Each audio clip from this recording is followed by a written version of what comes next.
दुश्मन ईरान के अंदर ज़मीनी ऑपरेशन करने की तैयारी में था, पर ईरान ने उल्टा कर दिया। ईरान ने उनसे पहले इराक के अंदर घुसकर कुर्दिश लड़ाकों को कत्ल किया और उनके अड्डों को तबाह किया और उन्हें जिंदा गिरफ्तार किया। अमेरिका ने सीरिया के ज़रिए इराक को हथियार भेजे थे ईरान के अंदर ज़मीनी ऑपरेशन करने के लिए, लेकिन ईरान ने उनसे पहले कर दिखाया और ईरान ने कहा हमारा ज़मीनी ऑपरेशन कामयाब रहा। वहीं ईरान ने कुर्दिश लड़ाकों के बीच, यानी ईरान और इराक के बीच का जो बॉर्डर है, जहां से कुर्दिश लड़ाकों का आने का ज़्यादा खतरा रहता है, वहां ईरान ने लंबी और चौड़ी दीवार बना दी है। एक और अच्छी खबर आई है, कुर्दिश के लड़ाके जहां होते थे वहां अमेरिका की फौज भी थी, लेकिन अमेरिका ने अपनी फौज निकालना शुरू कर दी है। ये देखिए, इजराइल का बहुत बड़ा अखबार है जिसका नाम है हायरेट्स। उसने एक आर्टिकल लिखा है और ट्रम्प की पोल खोली है। कहा है कि मिडल ईस्ट में मेन एक प्रॉब्लम है, वो ये है कि अमेरिका के पास इंटरसेप्टर की कमी है। डिफेंस से निकलने वाली मिसाइल्स कम पड़ रही हैं।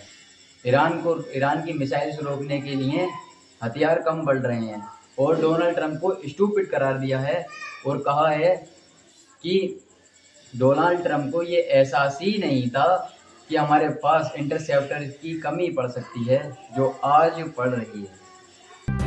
यूएई का एक डॉक्यूमेंट्स लीक हुआ है। ऐसे कांड अक्सर यूएई में खुलते रहते हैं, इसीलिए आज यूएई का मुसलमान वर्जन है। यूएई ने छुपके से इजराइल से ड्रोन खरीदे। अब जाहिर सी बात है, उन ड्रोन्स पर यूएई बारात तो लेके जाएगा नहीं। मिडिल ईस्ट में ईरान से तनाव चल रहा है और आपको पहले भी पता होगी ईरान ने यूएई पर कितने बड़े बड़े हमले किए हैं, तो आप समझ सकते हैं कि यूएई उन इजरायली ड्रोन से क्या करेगा। वहीं ईरान ने अमेरिका के MQ-9 रेपर ड्रोन को मार गिराया है, खबर कंफर्म है।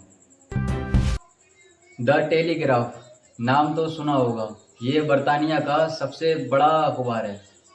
इसने फ्रंट पेज पर पता है क्या लिखा है कि अमेरिका को बुरी हार ईरान से मिली है। अमेरिका अपने मकसद में कामयाब नहीं हो पाया। ईरान ने यमन पर बड़ा बयान दिया है। कहा है यमन के हूती की जो लड़ाई चल रही है सऊदी से, इससे हमारा कोई ताल्लुक नहीं। वहीं कई सारे जहाज स्ट्रेट ऑफ हॉर्मोज से ईरान की शर्तें तोड़ते हुए आगे बढ़ रहे थे। ईरान ने कंफर्म किया है कि हमने उन जहाज़ों पर ड्रोन्स लॉन्च किए। जो कहते हैं कि ईरान फिलिस्तीन को सपोर्ट नहीं करता, हालांकि ये सफ़ेद झूठ है। ईरान के राष्ट्रपति पेजेस्कियान ने बात की है हमास के टॉप लीडर से, कहा है कि हम फिलिस्तीन को सपोर्ट करते हैं और आगे भी हम सपोर्ट करते रहेंगे। वहीं अमेरिका ने अपने इंटरसेप्टर को 4 गुना बढ़ा दिया है। वहीं पाकिस्तान के इंटीरियर मिनिस्टर दोबारा ईरान के दौरे पर आने की तैयारी में है। वहीं इजराइल की रिपोर्ट आई है 2025 की ही साल में 90,000 से ज़्यादा इजरायली परमानेंट इजराइल छोड़ के भाग गए हैं। वहीं अमेरिका का मानना यह है मई के महीने से अब तक 1,000 से ज़्यादा स्ट्रेट ऑफ हॉर्मोज से जहाज गुजर चुके हैं। स्ट्रेट ऑफ हॉर्मोज पर हमारा राज है। 62% यहूदी का मानना ये है और इजराइल की रिपोर्ट ने छाप भी दिया है 62% यहूदी ये मानते हैं कि नेतन्याहू ने जितनी भी विक्ट्री का वादा किया था ऐसा कुछ हुआ ही नहीं है और नुकसान उल्टा हमारा हुआ है। तेल के दाम पर काबू नहीं पा रहा डोनाल्ड ट्रंप, क्योंकि जंग उसने शुरू की। ईरान ने पहले ही कहा था कि जंग तुमने शुरू की है, ख़त्म हम करेंगे। इसलिए डोनाल्ड ट्रंप फ्रस्ट्रेट होकर तेल की कंपनियों को धमकी दे रहा है कि तेल के दाम कम करो, नहीं तो अंजाम बहुत बुरा होगा। इजराइल के ऑफिशियल खौफ में हैं। उन्होंने कहा डोनाल्ड ट्रंप ने हमें कुछ बताया ही नहीं। डोनाल्ड ट्रंप का आगे का क्या प्लान है उन्होंने कुछ शेयर ही नहीं किया। डोनाल्ड ट्रंप ने हमें अंधेरे में रखा और ईरान को लेकर उनका क्या आगे का प्लान है उससे हम बेखबर हैं। 6 टैंकर सऊदी अरबिया के बाबर मंदेब के रास्ते से आगे बढ़ रहे थे। यमन के हूथियों ने धमकी दी तो उन्होंने अपना रास्ता मोड़ा और अफ्रीका के रास्ते से अब आगे बढ़ रहे हैं। ये देखिए सैटेलाइट इमेज है सऊदी अरब की ऑयल रिफाइनरी की। आपको दिख रहा होगा कितनी डैमेज है, इसीलिए सऊदी अरब यमन के हूती से खौफ खाता है। हजरात, हूतीस के खिलाफ जहर उगल रहा है तुर्की के राष्ट्रपति रजब तैयब एर्दोगान ने सऊदी के प्रिंस से बात की और हूतीस के हमलों की निंदा की। गाइस, कतर, तुर्की और इजिप्ट बहुत लंबे समय के बाद तीनों ने जॉइंट स्टेटमेंट दिया है कि फिलिस्तीन के ऊपर हमले की हम निंदा करते हैं, तुम सिर्फ निंदा करते रहिए।